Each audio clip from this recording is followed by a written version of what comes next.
All right, how is everyone doing? I am Rich CELENZA. Thanks for tuning into the Rich CELENZA Show. WTF are you talking about? So what I want to call this podcast is everyone wants to do something, but everyone is too lazy to do it. And the reason I'm doing a podcast on this actually is because one of my closest friends called me and he was recently watching some videos that I did in Hawaii.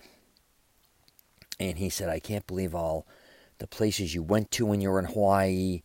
I can't believe you have the energy to do all this shit at your age, and you just go do it. And I said, the truth is, life is pretty damn simple, I think, for the most part. And when it really comes down to it is if, you do what you want to do, no matter how you sum it up. Now, I get a lot of people want to do other things that they can't do financially, right? I understand that part. But there's a lot of things people can do or want to do that they just don't do. And I almost think I can't say they self-sabotage themselves, but I mean, the blunt, honest truth is, one is I don't think they really want to do it, and two, they're just lazy. And I'll go back to traveling again because for the last year I've been putting up a lot of YouTube videos on all the traveling that I've been doing it. And I didn't do that. I didn't expect to do that. I actually started to put up YouTube videos more talking about my book Wingman or my Mastering Self-Confidence program. But one of the guys that helps me with some of my stuff said, Rich, ever since I've known you, you travel all over North America the last 10 years, and you should be showing people, all these different things of these places you go to. And I said, the truth is, I only go to where I want to go. I may have to go for work, I'm sorry. But I only go once I'm there to places I want to go. I'm not, obsessed with having to hit every, major tourist attraction in that city or that state. And, I live in Orlando, Florida, so I live in the capital of tourism, I guess you could say. But when it comes to traveling, my whole thing is actually quite the opposite. What I like to do is, and don't get me wrong, I like to stay in really nice places, don't get me wrong, but I tell people when I used to go to certain towns, major cities, and that could be Boston, New York, even San Francisco, hypothetically, San Diego, and say Edmonton or Toronto or maybe even Ontario, whatever the case may be, I like to go stay near Little Italy's because I love Italian food, I love Italian coffee, and I feel the most comfortable around those type of people. So I remember I learned that about, 8, 9 years ago. I was living in San Diego working with my cousin, and she knew I always loved to go for Italian food and everything, and I was always going to San Diego, Little Italy. And at this point, I wasn't going to New York as much. And when I did go to New York, I'd go to Mulberry Street or, the Bronx, what's that, Arthur Street, and I did go to Boston before, and she knew I loved it there as well. What's that, Hanover Street? Pretty sure it is, the North End. I even did videos on all, that place. But she said, I put you in Chinatown in San Francisco. And I said, that's interesting. And I knew Chinatown in San Francisco was monstrous anyways. But she goes, no, I put you in a hotel across the street from their Little Italy. And I said, oh, that's quite interesting. That's awesome. And I went there and stayed. And they don't have a massive Little Italy by any means. It's almost just a couple streets at best and some restaurants. But I still loved it because I could just wake up in the morning or just cross the street. So from there on out, I basically did that when I traveled. And the reason I kind of bring this up is, back to what I was saying, is when I travel, I go to places that I want to be, or I want to be at. And a lot of places I go to actually are Barnes & Nobles, let's just say, or whatever. But as far as, in gyms, I go to a lot of gyms, and I go to all my favorite Italian restaurants. And how I seek these places out are by locals. I don't always go by the internet. So if you're going to ever travel, I'm just bringing traveling up just for an instance. I'm on a travel tangent here, but I'm just using this for an example regarding this podcast. But when I travel, I hit the locals up. And not only so I'll just use it literally for an example. If I don't know the restaurants as well as I should, or I want to try something new, I literally walk up and down the streets. I wait for people to come out of certain restaurants and ask them straight up, is this your favorite Italian restaurant? Is it good? If not, would you recommend another? And I take my time doing that. But regarding Hawaii again, so when we went to two places, Maui and we went to Honolulu, and I knew nothing of either one of these places, truthfully. But when we went to Maui, I always, again, like to get, I like to get off the grid. I like to go where locals go. And we started with that. And I don't mean asking your concierge, that, because they're usually going to direct you where they're going to get the most, they can get money out of it or get the most exposure, whatever the case may be. I just take off and I go find something that I'd like to do. But in this case, when we're in Maui, we just started to go to find the best, way off the beaten trail restaurants, which we're fortunate to do. And then we did some other spots, some beaches and some other things. But then when I got to Honolulu, we actually went for massages first, kind of off the grid, and unbelievable massage. And then a girl sat there with us and started telling us all about the best spots to go to besides Pearl Harbor. And she even mentioned, I didn't even know this, the Dole Plantation with Dole pineapples, the Diamond Head, a huge mountain, beautiful view. We went to another fall. I forgot the name of that off the top of my head. We did Pearl Harbor as well. I did a video on all of it except Pearl Harbor. I think that's more personal to our country, and I just respect them, and I'm not going to walk around there like some guy taking... I just didn't feel that. But anyways, I did videos. And it's a little daunting, I'm not going to lie, not only to go do it or walk up these or go hiking up the water fountains or Diamond Head, and then I was going off the grid to the best seafood restaurants, but not tourist.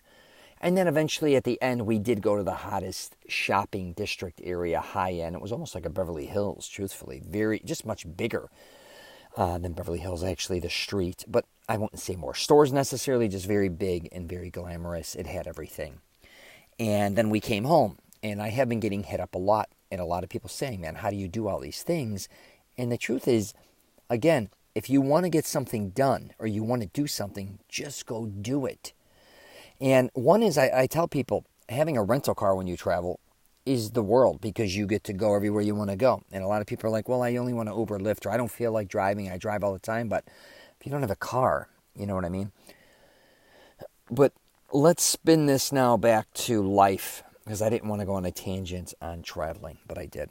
But my point being is, my friends and a lot of people ask me, how do you do all the things you do? And a lot of things I do, I don't think people realize, they're not that expensive. And with work, I've learned to really master spending the least amount of money and getting the most out of my travel.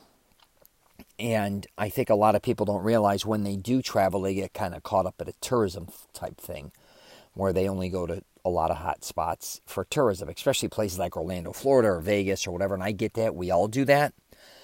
But for me, when I go to other places, like it could be Utah, I could go to Denver, I could go to Spokane, Washington, hypothetically. I can go to Jersey.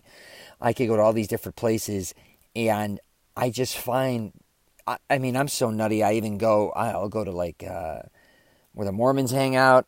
I go where the Amish restaurants are and even go hang out with the Amish. I do all this wacky shit. I know it's crazy. But again, I know what I want to do and I will go do it. But if you tell me to do something that I am not interested in, that may be fabulous to someone else or the rest of the world, if I'm not interested, I'm out.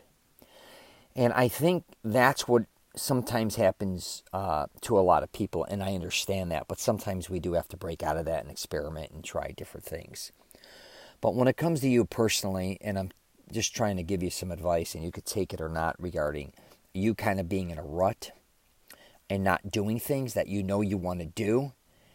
And I think one of them is money that holds us back, thinking we have to spend all this money to do all these things. Now, traveling does cost money, but you can also find a lot of ways around that. But even things locally, a lot of times, if you do things at certain times, you'd be shocked how much money you could save. And that can even be going to restaurants. I'm not a coupon guy. I don't like, the only thing I don't like spending money on that I like is clothes. I think it's a horrible investment. I tell people all the time to buy clothes either secondhand, like consignment, resale, or go to outlet malls, or only buy clothes when they're on sale. Now, if you're a multimillionaire and you don't give a shit, God bless you. I still think clothes are a bad investment.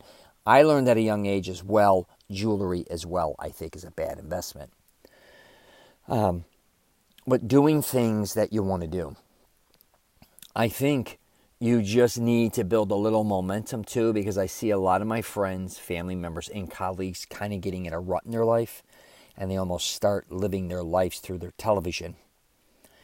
And I think it's an easy way out, and especially now with more and more TV being out there and more information coming at you. It could even be a podcast. It could be whatever you're watching. Like it fills a lot of time, and a lot of the time it's kind of wasted time. And I think a lot of people don't realize that they do have a lot more time than they think. They, again, just don't manage their time correctly, especially on weekends. And I understand if you have kids and all that type of things. But again, if you want to take art classes, I can assure you, you can find, some time to do that. And I always used to complain and say I wanted to, learn Italian. My immigrant grandparents used to speak Italian to one another, and I had some other family members that were speaking Italian.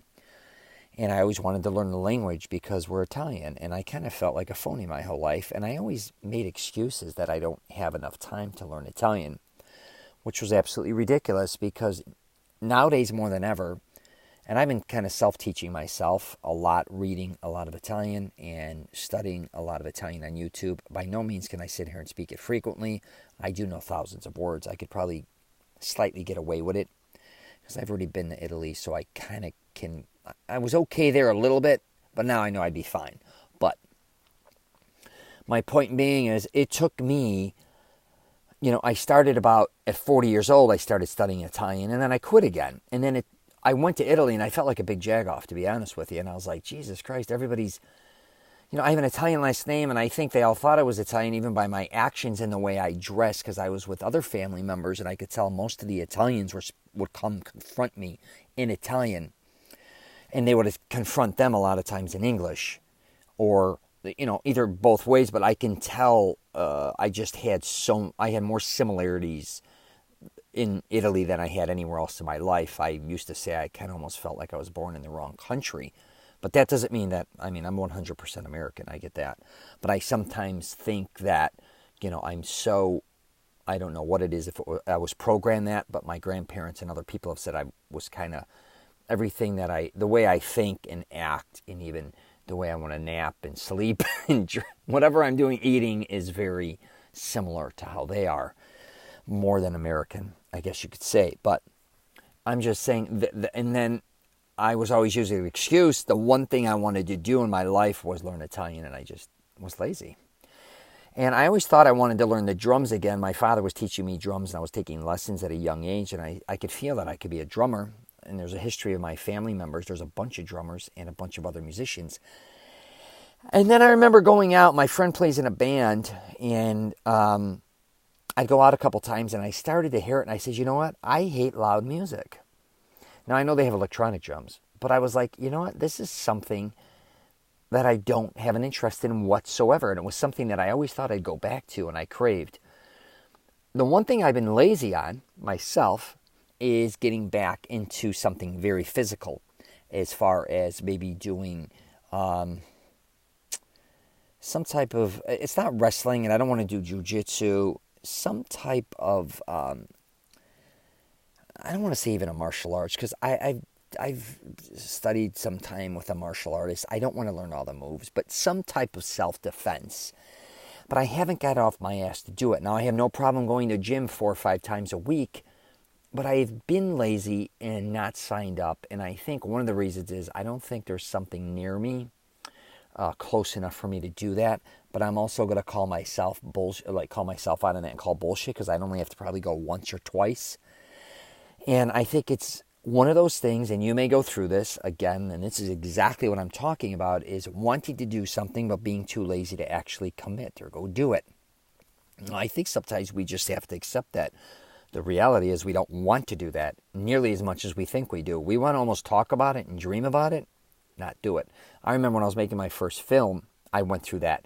My friend, one of my closest friends, said, I've known you for half our life at this point, or a majority of our life. We're just, what am I talking about? So he's known me at most of my life because we knew each other at such a young age. I think we met in 3rd grade, and now I'm like in my mid-20s or late 20s. And he's like, all you did was talk about making movies, and you never made a movie. And I was like, oh my God. And that's like, it hit me right in the face. Like, my God, how can you for years be talking about doing something, or you're going to do it, and you never do it? And then eventually a couple years later, I just had to commit and do it. And half the battle is just committing. And the other battle is just telling everyone else to piss off. And I'm going to do it. When we want to do a lot of things, we're always, I can't say we're always, this is ridiculous, but a lot of us think like we need acceptance from everybody else to do something. And that could be even your wife, husband, friend, I don't know if it's family members, siblings, whatever the case may be. It's like, I want to do this, but I can't because of this person. I can't do this because how are they going to look at me like this? I can't do this because of work. And, I can't do this because there's always an excuse. Now, if it's something illegal or something that's going to hurt your job or maybe your relationship, hey, that's a different situation. But if it's something as simple as taking a language, hypothetically, taking lessons or maybe going back to school and taking some classes, or maybe it's like, hey, getting a vintage car and fixing it up that you may have always wanted to done. Maybe it's a woman wanting to become a trainer in yoga, hypothetically, or wanting to run a marathon, or any of these things. You just got to do it. And people, I promise you, if they know you're serious about going out and doing what you want to do, they're going to stand behind you, or they're going to stand in front of you. Now, if they stand in front of you, obviously I think they don't care enough about you if they want to prevent you from doing something that you really love or that you want to do or accomplish. They should actually get behind you. Because for the most part, I think there are a lot of jealous people, and they make them feel bad about certain things. Like, it could be even just doing something independent. Let me grab some water here. So, yeah, I think especially couples, and I've seen this, where, if there's two of you and say you just work out together in a gym normally, and the girl or the guy says, hey, I want to take up yoga, hypothetically. I'm just using for an example. And the other one's like, well, I don't want to do yoga. Well, I do. The other one's like, and then you feel bad, and then you're like, all right, just forget it. I'll just keep doing what we're doing. No, go experiment. I tell people life is really about the journey, experiment.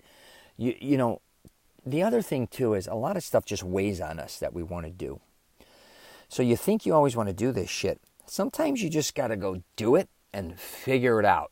And then be like, wow, why did I want to do this? Or this could have been something that I wanted to, somebody I know wanted to play a guitar for a long period of time. I have tons of musicians. I always hear my friends or everybody like, dude, I always want to take up an instrument. I want to take guitar up, or I want to learn piano. Then they go do it. They realize how hard it is. They're like, man, what the hell was I thinking? This bored me to death. But for 20 years, he carried on and on about different, a lot of people carry things on, I should say, for 10, 20, 30 years. Test it. What do you really have to lose a lot of times? Start weeding through all the bullshit that you think you want to do or that you want to do. Find the winners, get rid of the losers.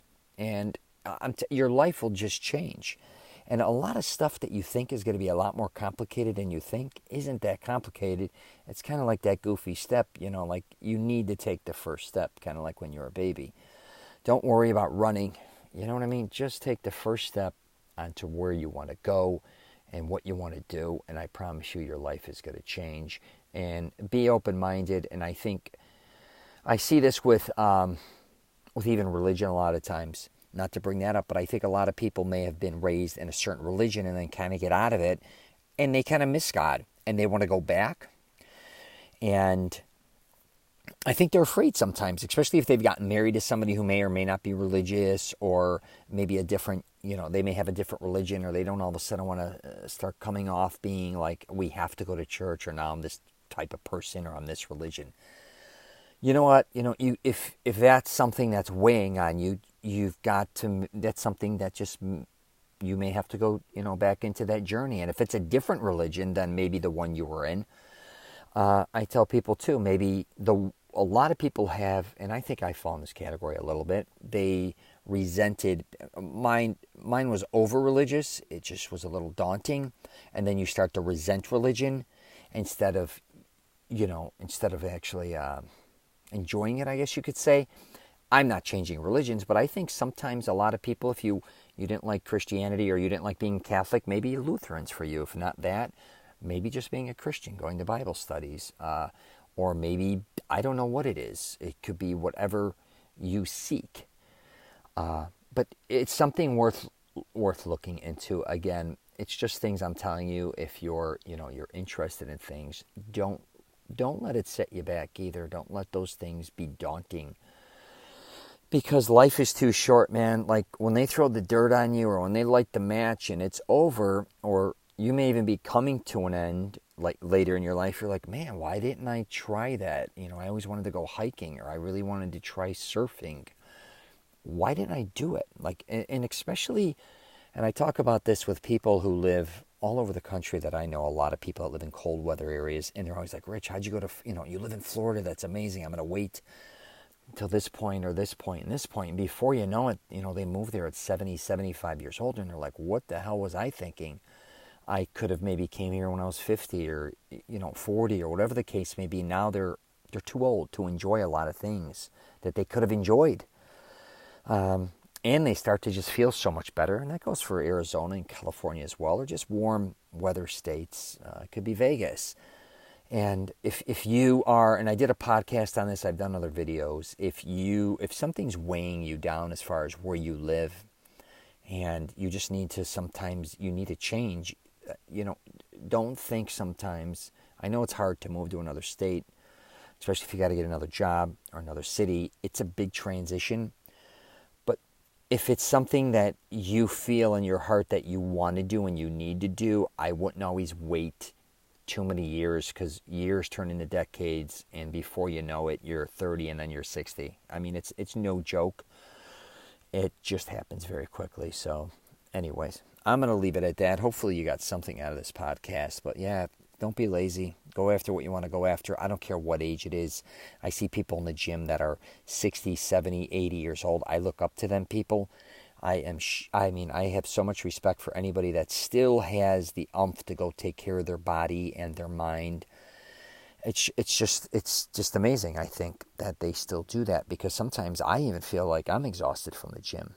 And I'm just like, wow. And I just see a lot of people, if you get around people, this is the last thing I'm going to wrap it up on, is if you're around a lot of lazy people, and I'd hate to say it, you conform kind of into being lazy. And I've been in these situations where I've conformed into different types of people depending on the situation I was in, where I lived, what I was doing with work, and all these things. And I don't think sometimes we realize it, but if you want to start getting some energy, or getting around people that are doing what you want to do, and that doesn't mean you have to find millionaires or billionaires, just start meeting people that have the same interests you have, or are doing what you love to do, or you're seeking. I think it's huge and it's beneficial. So if you get a chance, you may want to check out my YouTube channel. I'm also on one of my LinkedIn, Facebook, Twitter, and Instagram as well. All right. Take care. And if you're traveling, safe travels.